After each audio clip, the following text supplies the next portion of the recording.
The young and determined Laura Palmer works as a screenwriter for films.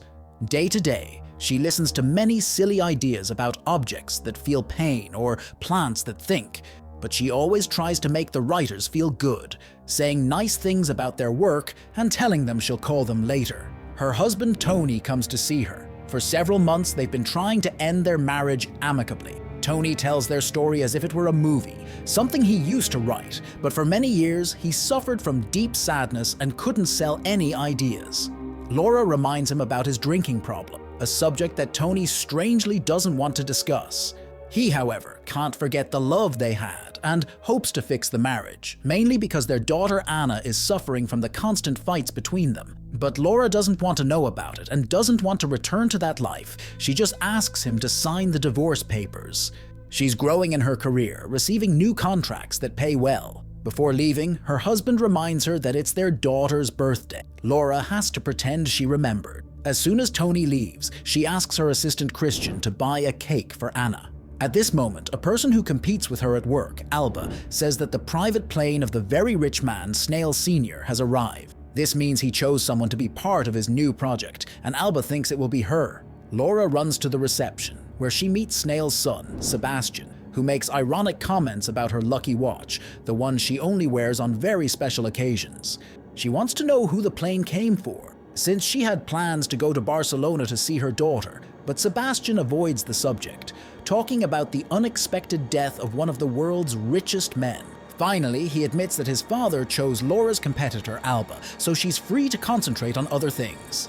Laura has to pretend she's not upset, thinking it would be her. Hey, what would you do if a virus emerged that killed everyone who is rich? The movie I'm going to summarize is called Rich Flu. It's a little-known film that mixes fiction and suspense. It has a really interesting vibe, so grab that popcorn, sit in a comfortable place, subscribe to the channel, hit like and activate the bell to receive the best recaps. She congratulates her rival on her success and quickly tells the story of the movie that Alba is going to present. On the way home, Christian gives her the news that Alba embarrassed herself in front of many journalists by urinating live, while Laura is happy with her revenge. Tony calls her, curious about the rush for tickets, as if everyone needed to travel somewhere urgently. But Christian interrupts her with shocking news. After the deaths of two very rich men, the Pope also died suddenly. At this moment, Laura receives an invitation to board Snail Sr.'s plane, which is going to Alaska. On the plane, she's with the rich man, who was also worried about the unexplained deaths that in just one day made him rise in the Forbes rankings. While talking to him, Laura notices the strange shine of his teeth. Later, Laura and Tony call Anna at the same time to wish her happy birthday, but the girl isn't happy about it, since she wanted her parents present. Tony insists on getting back together with Laura again, but she just wants him to sign the divorce papers for Anna to live with him. Tony refuses, to which she responds with threats of a lawsuit. Soon the plane lands in snow-covered Alaska. Laura is received by Snail's assistant, who gives her fur clothes. She'll have to continue the journey on a sled pulled by dogs. During the journey, her guide explains that she'll be responsible for one of the parts of Snail's company, a role that will greatly increase her wealth. Laura is taken to a place where Snail himself receives those who arrive. He talks about the first people who went to Alaska, in honor of whom he built this camp to remind people of the pioneers who made their fortune through their own effort. He is totally against laziness and weakness, paying no attention to ideas about equality and diversity. He believes that only the rich make the world advance, building industries. That's why he invited future partners here, to remind them that gold belongs to those who have the courage to face the cold and strike their pickaxes into the frozen ground. One of the possible partners, Mr. Yi, is having doubts. After all, the new project has no financial backing, but Snail immediately transfers company shares to his assets. Later, Snail Sr. talks alone with Laura. He heard a lot about her, but never met her personally. They talk about children, and Laura admits she doesn't understand her daughter either. Snail asks her to participate in an auction that will take place in London on royal property. Her task is to make the highest bids to create a spectacle and generate enthusiasm around the new project. The next day, Laura returns to London. Mr. Yi is on the flight with her and confesses that he was sent to Sicily to see refugee camps. He speaks badly of those who flee their countries. Laura tries to talk to her daughter, but learns that Anna is at a friend's house. Then Laura opens a news website only to discover that the world is in crisis. A strange disease is spreading everywhere. One by one, the richest and most powerful people on the planet are dying, and no one can explain why. At the airport, Christian receives Laura, and she suddenly asks him a strange question: if she is really rich.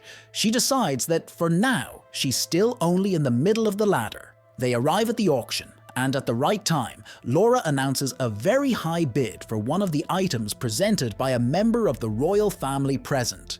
Suddenly, Anna calls her and Laura has to leave the hall. At this moment, she hears screams.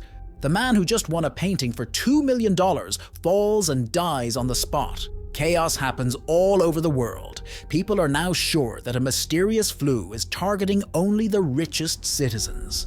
The economy falls, while the richest run to get rid of their assets.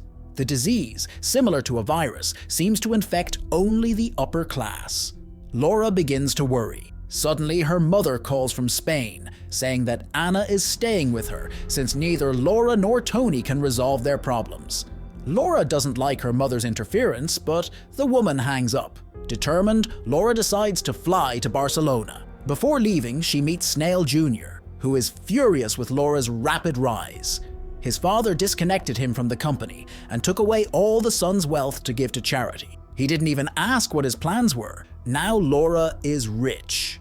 He continues saying that thanks to having diverted money from his father's company, he's still rich without his father knowing. He mocks his father's decisions, while Laura suddenly notices the frightening shine of his teeth. Later, Christian tells her that a state of emergency has been declared, making it very difficult to leave for Spain. She orders him to find a ticket on any available transport. The more expensive, the better. Meanwhile, she drives home through streets full of confusion.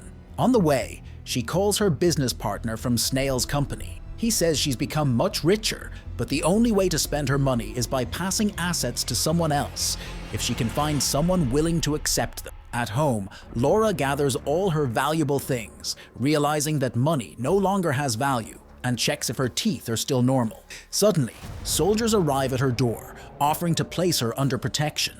She pretends to agree, but escapes through the fire escape, going straight to the improvised airport, where the rich are leaving the country. She finds Christian with a ticket for a cargo flight.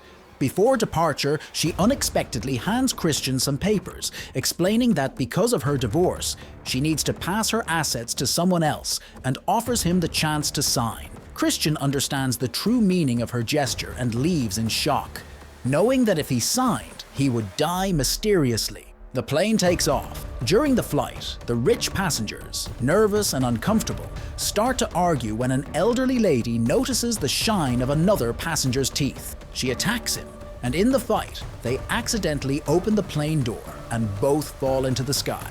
Finally, the plane lands in Spain. Now in total disorder, Tony finds Laura and takes her to his mother's village. On the way, they encounter a checkpoint where officials search travelers for signs of infection and anything valuable to identify who is rich or not. Laura worries about her bag full of jewelry, but before they can be searched, a truck crashes into a police car, causing a distraction.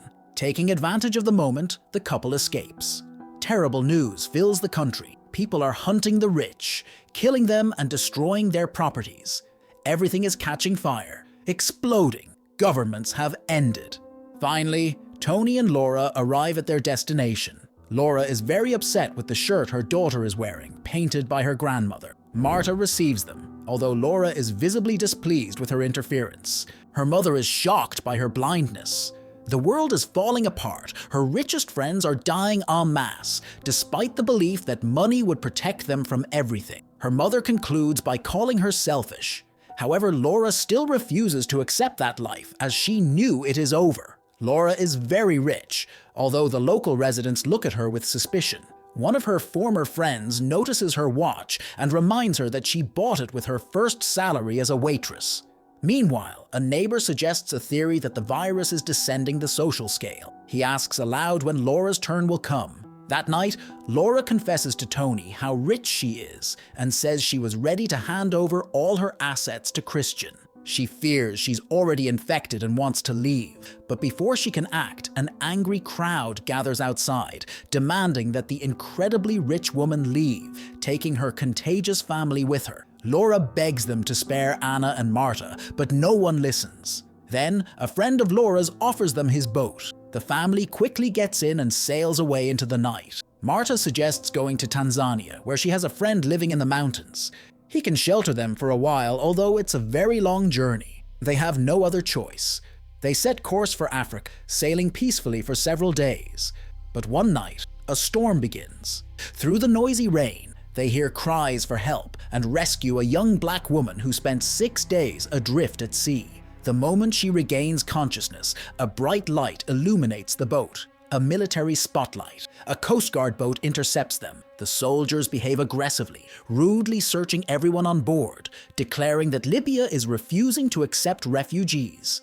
They order them to follow. In the morning, people are taken to shore and ordered to jump from the boat and swim the rest of the way. The family and the rescued girl reach the beach, where they find a memorial dedicated to all the refugees who lost their lives. A plaque informs them that they have arrived at the island of Lampedusa.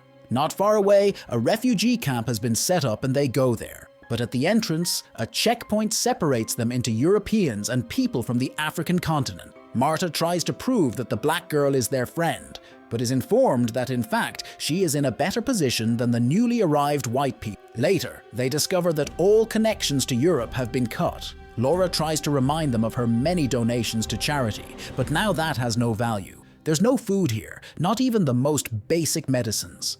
The family enters the camp, where they are recognized by the girl they save. Now she helps them find some food and water among her people. Without waiting, Laura bumps into Mr. Yi. He tells her that while poor countries are somehow surviving, Europe is on fire. He advises her to find shelter and not go out until dawn. He says goodbye, and when taking off his mask, Laura sees his teeth shining strangely. The family finds a distant tent and hides inside during the night. Laura apologizes to her husband, but suddenly realizes he's quiet. She asks him to open his mouth and realizes he signed her contract, transferring all of Laura's wealth to himself. They walk to the beach where Laura criticizes Tony, but he insists that's exactly why she showed him the papers, knowing that because he loves Laura, he would sign. No matter how much she argues saying it wasn't her intention, he's convinced it was always her plan. But even so, he forgives her and isn't angry. He asks her to take care of their daughter. At this moment, they hear Anna screaming from the tent. The couple runs back to find 2 men trying to take the girl away. A fight begins. Tony fights with one attacker, while Laura grabs a stone and kills the other with blows. Her daughter and husband look horrified as she finishes off the second man with several blows without stopping. At dawn, the survivors flee in improvised boats. But when approaching the African coast at night, a patrol ship hits them and sinks the boat. Laura emerges from the water, desperately searching for Anna, but finds only darkness. Before losing consciousness, she is then taken to the beach, where the inhabitants reject refugees. She flees and takes shelter with an elderly lady who gives her clothes. Disguised, Laura returns to the beach and finds a truck with rescued survivors, Anna among them. But Tony drowned in the sea and Marta died from her injuries. Taken to a refugee location, they receive food, water, and shelter. In the morning, the newcomers offer their belongings. Things for everyone are shared, while personal objects are placed in a group, available for anyone to borrow for a day. Laura doesn't like the idea, but puts her watch there. Life becomes simple, centered on work, planting, building, and daily distribution of resources. One night, Laura, now collecting and cleaning seashells, talks to the woman wearing her watch. She offers a trade, but when the woman tries to take all the shells, Laura closes her hand, smiling. The woman hesitates, staring at Laura's teeth, beginning to shine, and so the movie ends. What rating would you give this movie? And tell me in the comments, do you think you would survive or catch the virus? Don't forget to activate the bell to be notified of new recaps, so see you next time.